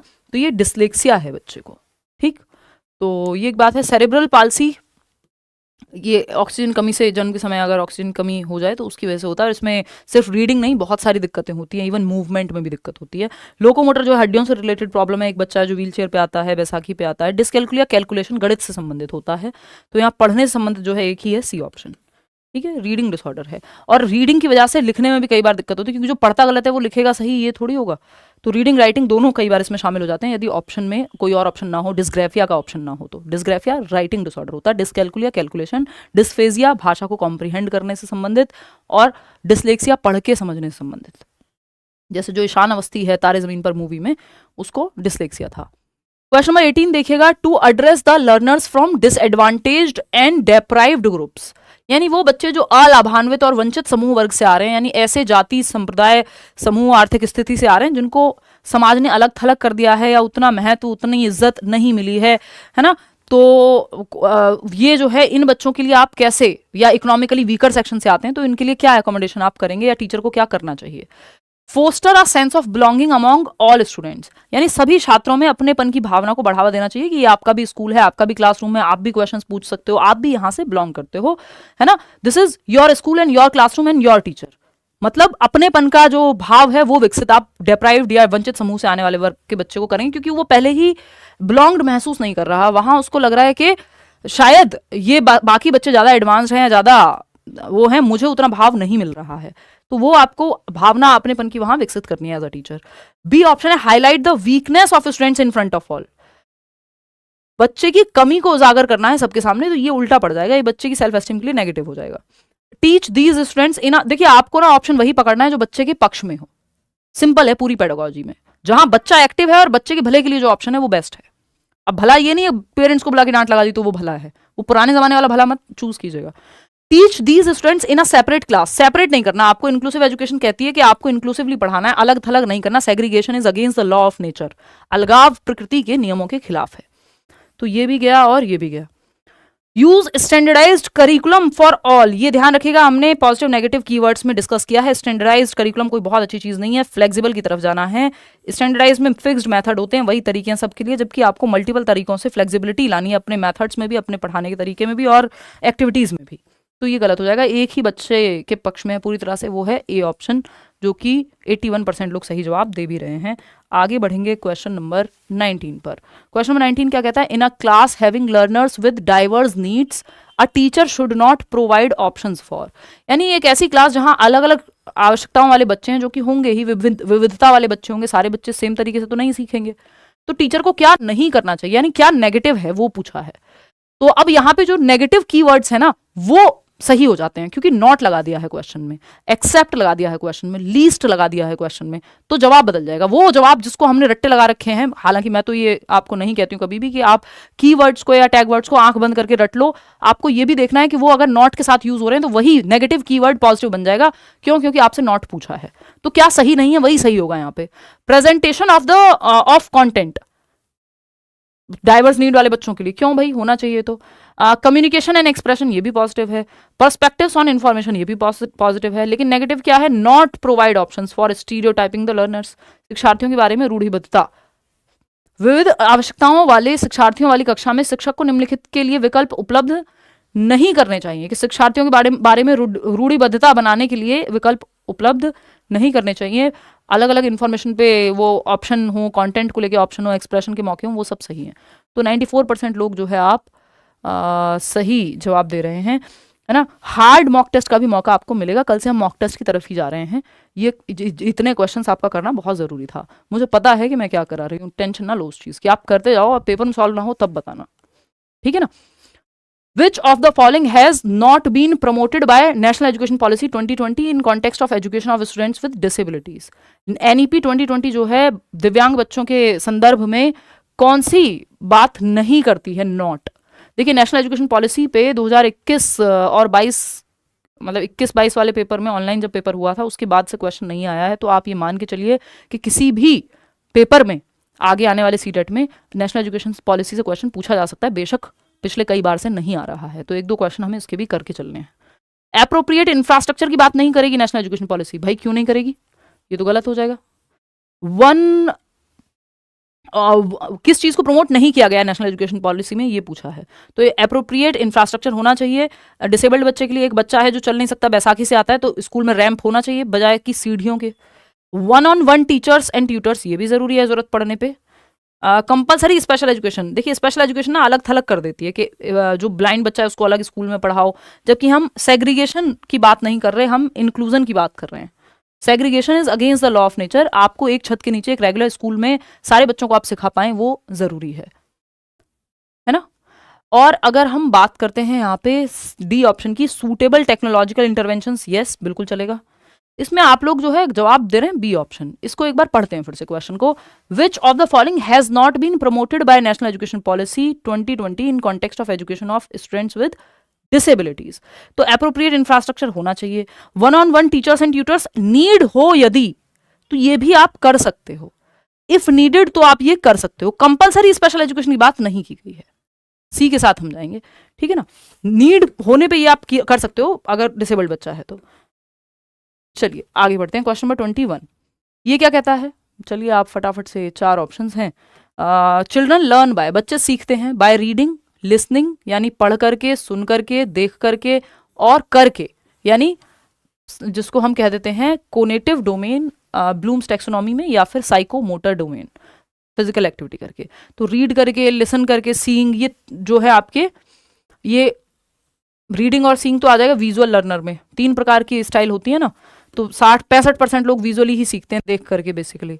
लिसनिंग आ जाएगा ऑरल में, जिसमें 30% लोग ऑडियो यानी सुन करके सीखना, और डूइंग यानी करके सीखते हैं 5% लोग होते हैं। 3 लर्निंग स्टाइल्स हैं, चारों तरीके से सीखता है बच्चा। D option is the right answer. ये तो आंख बंद करके भी आप जवाब सही दे देंगे। आगे बढ़ेंगे क्वेश्चन नंबर 22 पे, देखिएगा क्या कहता है क्वेश्चन नंबर 22 है, फटाक से बताइएगा और फिर हम आगे बढ़ेंगे। क्वेश्चन नंबर 22 कहता है, पढ़ेंगे क्वेश्चन को। असर्शन क्या है? It is important to allow students to take some control over their own learning, यानी ये महत्वपूर्ण है कि बच्चे स्वयं के अधिगम पर कुछ नियंत्रण करने की अनुमति दी जाए, यानी खुद से वो जब पढ़ रहे हैं अपनी एक समझ बनाएं, अपनी एक उनकी रिस्पॉन्सिबिलिटी हो, है ना, उनको इंडिपेंडेंटली थोड़ा सा अकाउंटेबिलिटी हो कि वो खुद से भी ट्राई करें, खुद से अपने तरीके से सीखने की कोशिश करें, खुद से सर्च भी करें जरूरत पड़े तो। इंडिपेंडेंट लर्निंग की तरफ हाँ पॉजिटिव है, बच्चा एक्टिव रहेगा, यहाँ ओनरशिप आएगी, मेरी जिम्मेदारी है सीखना, ये नहीं है कि टीचर पूरी तरह से डिपेंडेंट है। Taking control over one's learning helps students to make decisions about what to learn and how to learn. ये बात एकदम सही है, दोनों बातें सही है, both A and R true and R is the correct explanation. इससे बच्चा डिसीजन मेकिंग, प्रॉब्लम सॉल्विंग उसकी अच्छी होगी। क्वेश्चन नंबर 23 देखिएगा, ये क्या कहता है? R teacher should promote activities which are, teacher को कौन सी एक्टिविटीज को प्रमोट करना चाहिए? एम्बिगुअस हो जो, यानी अस्पष्ट हो, बच्चा कंफ्यूज हो जाए जिन एक्टिविटीज से, नहीं, ये एक्टिविटीज प्रमोट नहीं की जानी चाहिए। कल्चरली अप्रोप्रिएट, हाँ कल्चर से, संस्कृति से जोड़ना बच्चों को हमेशा सही आइडिया है, सांस्कृतिक रूप से उपयुक्त हो। अगर आप पंजाब में पढ़ा रहे हैं तो एग्जाम्पल वहीं के लीजिए, या हर तरह के बच्चों को इंक्लूड कर सकें। ये नहीं है कि बच्चा है इंडिया से और वो कभी अमेरिका गया भी नहीं और आप एग्जाम्पल्स देते हैं यूरोप के या अमेरिका के सारे टाइम, कभी कभी देते हैं वो एक अलग बात है, या बच्चा जिससे रिलेट कर पाए। तो कल्चरली रिस्पॉन्सिव टीचिंग आपकी होनी चाहिए। एक्सट्रीम कॉम्प्लेक्स होगा तो भी दिक्कत हो जाएगा, सिंपल टू कॉम्प्लेक्स जाते हैं, मीनिंगलेस नहीं मीनिंगफुल होना चाहिए। तो B option is the right answer over here. आगे बढ़ेंगे, क्वेश्चन नंबर 24 देखिएगा, a teacher should design activities which promote, teacher को कैसी एक्टिविटीज को डिजाइन करना चाहिए जो होपलेसनेस ले आए बच्चे में, निराशा ले आए कि मैं तो फेल हो ही जाऊंगा। इतने मुश्किल आपको क्वेश्चंस करा दिए जाएं कि जो 4 लोग हैं जिन्होंने बहुत मुश्किल तैयारी भी कर ली है इतने टाइम से, वो तो कर लें, जबकि मुश्किल क्वेश्चन पेपर में 4 आने हैं या 6 आने हैं 30 में से, और आपको लेकिन रात दिन मुश्किल मुश्किल क्वेश्चन कराए जाएं। तो इससे क्या होगा, बहुत सारे लर्नर्स जिनकी तैयारी बेचारों की ठीक थी, जो सही पेस पे जा रहे थे, जो पेपर क्लियर कर सकते थे, वो भी नहीं कर पाएंगे, क्योंकि मैडम तो मॉक टेस्ट में जो है मुश्किल क्वेश्चन कराती हैं। अब उनको लग रहा है मेरे से तो हो नहीं रहा, इसका मतलब गड़बड़ है कुछ, जबकि उसकी नीड ही नहीं थी, तो होपलेसनेस आ जाएगी इससे, तो ये गलत है। कन्वर्जेंट आंसर्स, जिसमें सिकुड़ते हुए सोच दिशाओं में नहीं सोच पा रहे, तो बच्चे को डाइवर्जेंट थिंकिंग के लिए आपको बढ़ावा देना, आप सारी चिंतन दिशाओं में, ये सही है, ये पॉजिटिव है। मियर मेमोराइजेशन तो रोट लर्निंग हो जाएगी, रट्टाफिकेशन, रट्टाफिकेशन से आपको बचना है, मात्र रटना, रटंत विद्या चलन नहीं। तो बच्चा एक्टिव है, divergent thinking, out of the box सोचने में क्रिएटिविटी आएगी इससे। C option is the right answer over here. आगे बढ़ेंगे, क्वेश्चन नंबर 25 देखिएगा, ये क्या कहता है? According to contemporary theorist learning is primarily a dash activity, यानी समकालीन सिद्धांतकारों के हिसाब से, यानी आज के समय में, मॉडर्न डे में अगर हम देखें तो लर्निंग को कैसे देखते हैं हम? कॉन्टेम्परेरी मतलब जो समकालीन, आज के समय में जो चल रहा है, जो रचनावाद है, जो कि यानी कंस्ट्रक्टिविस्ट लोग जो हैं वो क्या कह रहे हैं, कुल मिला के बात वही है। तो मॉडर्न डे में हम मैकेनिकल नहीं बनाते, 2 एकम 2 2 दूनी 4, रट्टा लगा दो, ड्रिल एंड प्रैक्टिस कराते रहो, व्यवहारवादी थॉट, ये नेगेटिव है। तीनों में ही बच्चा क्या है? पैसिव है, और बच्चे को निष्क्रिय नहीं एक्टिव रखना है। तो सोशल एक्टिविटी है लर्निंग, जहां बच्चे ग्रुप में एक्टिविटी करके सीखें। D option is the right answer. आज के समय में हम ये मानते हैं कि टीम वर्क हो। क्वेश्चन नंबर 26 देखिएगा और जवाब दीजिएगा फटाफट। रीजन और असर्शन वाला क्वेश्चन है। स्टेटमेंट ए कहता है, R teacher should facilitate the development of problem solving strategies among students, teacher को समस्या समाधान रणनीतियों को विकसित करना चाहिए बच्चे में, कि बच्चे के सामने प्रॉब्लम आए वो खुद से सॉल्व कर पाए इंडिपेंडेंटली, या टीचर की मदद से भी। तो ये तो पॉजिटिव बात है। रीजन क्या है? Problem solving strategies improve learning and foster critical thinking. जब बच्चा खुद से प्रॉब्लम सॉल्व करेगा तो उसके अंदर क्रिटिकल थिंकिंग, अलग अलग दिशाओं से सोचेगा किसी समस्या के समाधान के लिए। दोनों बातें सही हैं, both A and R are true and R is the correct explanation of A. ये बात एकदम सत्य है, सत्य वचन, दोनों ही पॉजिटिव हैं एक दूसरे के बारे में। क्वेश्चन नंबर 27 देखिएगा, it is important to dash the misconceptions among students. अब इस शब्द को 1 नंबर का क्वेश्चन आना ही है इस पे। मिसकंसेप्शन कह दे, नाइव कॉन्सेप्शन कह दे, ऑल्टरनेटिव कॉन्सेप्शंस कह दे, वैकल्पिक अवधारणाएं जिसको हम कहते हैं, इनको रॉन्ग कॉन्सेप्शन हम नहीं कहते हैं, क्योंकि ये बच्चे ने अपने अनुभव के आधार पर बनाए हैं। रॉन्ग कॉन्सेप्शन कहना गलत होगा, इनको ऑल्टरनेटिव कॉन्सेप्शन, नाइव कॉन्सेप्शन या मिसकॉन्सेप्शन कहते हैं हम, कि ये ज़रूरी नहीं है कि लॉजिकली सही हो ये जो कॉन्सेप्शंस या ये कॉन्सेप्ट्स जो बच्चे ने बनाए हैं, कि उसको लगता है कि पानी का रंग तो हरा होता है या नीला होता है क्योंकि उसने स्विमिंग पूल में देख लिया, या उसने एक तालाब में हरे रंग का पानी देख लिया, और टीचर जब क्लास में पढ़ाता है कि वाटर इज़ कलरलेस, तो वो कहेगा कि वाटर कलरलेस थोड़ी होता है, रंग विहीन थोड़ी होता है पानी, पानी का तो हमने रंग देखा है। तो ये मिसकॉन्सेप्शन है उसका, लेकिन उसने अपने अनुभव पे बनाया, तो आप उसको इस चीज़ के लिए डांटेंगे नहीं, उसको आप इस चीज के लिए डांटेंगे नहीं। मिसकॉन्सेप्शंस बनेंगे बच्चे की, जो डिस्कशन के थ्रू, साइंटिफिक थिंकिंग के थ्रू ठीक हो जाएंगे क्लासरूम में। तो ऐसा नहीं है कि मिसकॉन्सेप्शन होने नहीं चाहिए। तो it is important to identify, आपका पहचानना जरूरी है, क्योंकि अगर आप नहीं पहचान पाए उसके मिसकॉन्सेप्शंस को, तो फिर वो डिस्कशन होकर के ठीक ही नहीं हो पाएंगे, वो बने रह जाएंगे। फिर बच्चा सोचते हुए बड़ा होगा कि पानी तो रंगहीन होता है, sorry water is not colourless, रंग होता है पानी में। तो ठीक, तो ये क्रिएट करने चाहिए नहीं, क्रिएट करने के लिए कोई नहीं कह रहा कि ये बनाओ, लेकिन जो बन गए हैं बच्चे के, जो बन ही जाएंगे एक्सपीरियंस के आधार पे, वो आपको आइडेंटिफाई करने हैं। इग्नोर नहीं करना उनको, डिस्कशन करा के ठीक करना है, प्रमोट भी नहीं करना। You just need to identify. जब पहचानेंगे तो डिस्कशन करके अपने आप ठीक हो जाएंगे। क्वेश्चन नंबर 28 देखिएगा, फियर अमॉन्ग स्टूडेंट्स। देखिए पॉजिटिव और नेगेटिव इमोशन पे एक क्वेश्चन जरूर आता है, ये आपको सिंपल ध्यान रखना है। जो पॉजिटिव इमोशंस हैं वो लर्निंग में हेल्प करते हैं, नेगेटिव इमोशंस लाइक फियर ये बाधा बनते हैं लर्निंग में। तो नेगेटिव इमोशन क्या हो सकता है? फियर, एंग्जाइटी, है ना। ओवर, अगर बच्चा बहुत ज्यादा फियर में है तो वो अच्छा परफॉर्म नहीं कर पाएगा। अगर आपको पेपर का बहुत ज्यादा डर है, थोड़ा डर चलेगा। अगर आप क्यूरियस हैं, एक्साइटेड हैं पेपर को लेकर के, तो ये पॉजिटिव इमोशन है, ये आपको हेल्प करेगा लर्निंग में। तो फियर जो है एक नेगेटिव इमोशन है, और नेगेटिव इमोशन नेगेटिवली ही इंपैक्ट करेगा लर्निंग को, इंप्रूव नहीं करेगा लर्निंग को। Is detrimental to learning, yes, ये बाधा बनता है, अधिगम के लिए हानिकारक है बापू। फियर जो है वो सेहत के लिए एकदम हानिकारक है। हालांकि कई लोग कहेंगे नहीं, डर से ही हम तो पढ़ लिए जी, ये हो गया जी, वो सबके लिए बहुत हेल्दी नहीं है। वैसे तो आप युवराज सिंह का अगर कोई इंटरव्यू देखते हैं, बहुत बार आपके सामने भी आई होगी ये चीज़, तो वो कहते हैं कि मेरे पिता, अब वो बेहतरीन क्रिकेटर रहे हैं अपने समय के, आज भी हैं, बेसिकली रिटायर्ड हैं। तो अगर उस सेंस में आप देखोगे तो उन्होंने 6 छक्के मारे भाई वर्ल्ड कप में, और क्या क्या नहीं किया, बहुत अच्छे प्लेयर रहे। बट जब वो अपनी स्टोरी सुनाते हैं तो वो इस चीज़ को बहुत सेलिब्रेट करते हुए नजर नहीं आते। वो हमेशा ये कहते हुए नजर आते हैं कि मेरे पिताजी ने मेरे पे अननेसेसरी प्रेशर डाला, और उस डर से मुझे क्रिकेट खेलना पड़ा, मेरी इच्छा नहीं थी, मैं तो कोई और स्पोर्ट में ज़्यादा इंटरेस्टेड था। तो हो सकता है कि आप बन तो जाएं फियर से, हो सकता है आप कुछ अच्छा कर भी लें, लेकिन अगर जरूरत से ज्यादा फियर में, हो सकता है कई लोग ब्रेक हो जाएं और बच्चे की सेल्फ एस्टीम के लिए अच्छा ना हो, या फिर हो सकता है कि आप जो करना चाहते थे वो आप कर ही ना पाए। तो फियर को बहुत अच्छा हम नहीं मानते, है ना। हमारे यहाँ खाने के लाले हैं कई जगहों पे, सर्वाइवल का नहीं पता, इसलिए हम कह देते हैं कि डर बहुत अच्छा है, ये है वो है, बट डर एक्चुअल में अच्छा नहीं है अगर एक लिमिट से ज्यादा है तो। Is essential, love of learning होना चाहिए, फियर ऑफ लर्निंग नहीं होना चाहिए। डर के मारे पढ़ते हैं, लेकिन हम तो जब पेपर आता है, आदत हो गई हमारी, कंडीशनिंग है। अब आदत हो गई इसका मतलब ये नहीं ये सही है, दो चीजों में अंतर है। चल रहा है कोई चीज तो वो सही हो जाएगी, ये बिल्कुल नहीं है। इज इसेंशियल टू लर्निंग, नहीं, कोई इसेंशियल नहीं है। जॉय ऑफ लर्निंग होना चाहिए बच्चे में, पॉजिटिव इमोशन होने चाहिए, सीखने में मजा आए इसलिए सीख रहा है, वो पॉजिटिव है। Does not have any impact, ऐसा तो कह ही नहीं सकते कि इंपैक्ट नहीं होगा। तो B option is the right answer over here. आगे बढ़ेंगे, question number 29, second last question है, teachers can facilitate meaningful learning by. अर्थपूर्ण अधिगम, एक है रट्टाफिकेशन, रोट लर्निंग, उसको हमें बढ़ावा नहीं देना, मीनिंगफुल लर्निंग को बढ़ावा देना है, क्योंकि बच्चा एक्टिव होगा यहाँ पे। अर्थपूर्ण अधिगम, कोई भी चीज अर्थपूर्ण कब होती है? जब वो आपके जीवन से जुड़ती है, जिसका कोई महत्व हो आपके जीवन में। नहीं तो दुनिया में क्या क्या हो रहा है, हर चीज तो आपके लिए मीनिंगफुल नहीं है। तो बच्चे की रियल लाइफ से जैसे आप लर्निंग को जोड़ देंगे तो वो मीनिंगफुल हो जाएगी। ठीक, तो पहला ऑप्शन है डिस्करेज करेंगे आप मीनिंगफुल लर्निंग, किससे?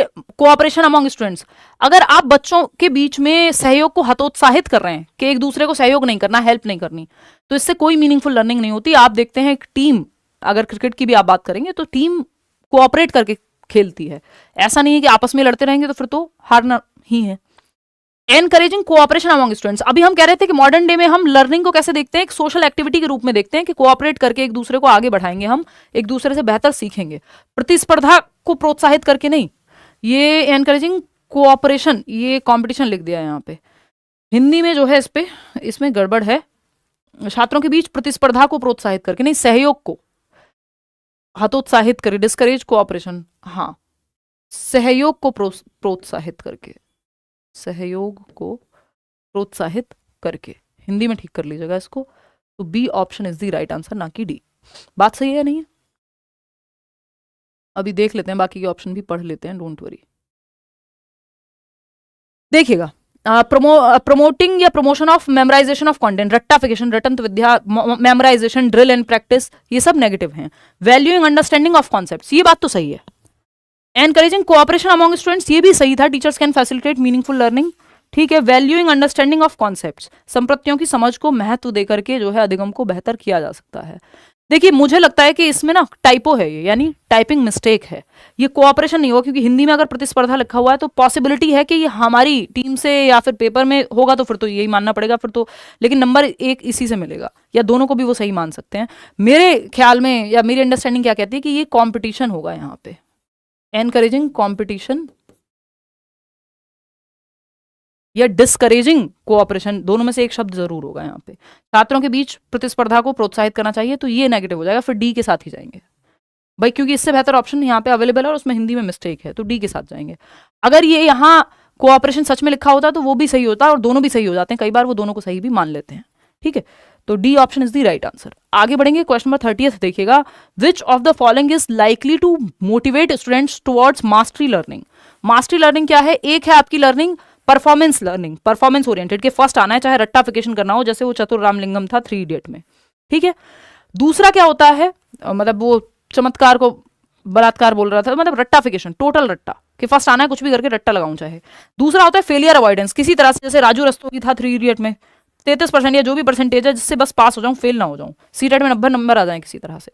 तीसरी अप्रोच है मास्टरी लर्निंग, नंबर जो आएंगे आते रहेंगे, मुझे मास्टर बनना है, मुझे सब कुछ पता होना चाहिए, मुझे जाननी है हर चीज। तो मास्टरी लर्निंग जो है अर्ज फॉर कॉम्पिटेंस है, कि अगर आप बच्चे में योग्यता की चाह पैदा करेंगे, यार तुमको सब पता होना चाहिए, आपको भूख होनी चाहिए जानने की। Joy of learning, learning for the sake of learning, सीखने में मजा आता है इसलिए आप सीख रहे हैं, मुझे ये पढ़ाने में मजा आता है इसलिए मैं पढ़ा रही हूँ, ठीक है ना।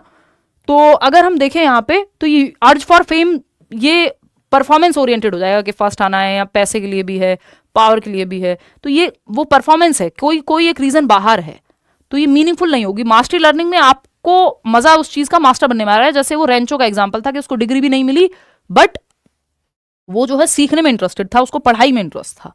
तो first option is the right answer. Out of 30 questions कितने ठीक किए वो आप कमेंट्स में बताएंगे, और ये टेलीग्राम चैनल पे आपको पीडीएफ कल प्रीवियसली जो भी पेंडिंग है वो भी मिल जाएंगी। लेट्स लर्न स्क्वाड सर्च करेंगे, आई थिंक 9-10 लाख के लोग करीब हम वहाँ लोग हैं, किसी फेक चैनल से मत जुड़िएगा। लाइक शेयर सब्सक्राइब ना किया हो तो आप कर लीजिएगा। हम अगले 1 महीने बहुत ही मेहनत करके सीटेट का एग्जाम क्रैक करेंगे साथ में मिल करके, मतलब मैं तो नहीं कर रही हूँ बट आप करेंगे, मैं कर चुकी हूँ बहुत बार। तो आउट ऑफ 30 की अगर हम बात करें तो कितने ठीक हुए वो आप कमेंट्स में बता देंगे। आज के लिए इतना ही रखते हैं। मुझे बुखार था कि सर में दर्द था, वो सब मैं भूल गई हूँ। बहुत मज़ा आया डिस्कशन में, थोड़ा हमने स्पीड स्लो रखी बिकॉज कॉन्सेप्ट्स को क्लियर रखना भी जरूरी है। फ्री नोट्स अपडेटेड वाले जो है मैं जल्दी ही आपको वो भी कराती हूँ प्रोवाइड। अभी मैं जस्ट आई हूँ, कल से ऑफलाइन क्लास भी शुरू है, तो 2-4 दिन मेरे को दो, बाकी क्लासेस अब आपकी कंटिन्यू रहेंगी, है ना। 9 बजे की हम कोशिश करेंगे, 9 बजे से शुरू कर दें क्लास, ठीक है। चलिए टेक केयर, बाय। कोई और विचार हो आपका तो आप कमेंट्स में बता सकते हैं। Bye bye.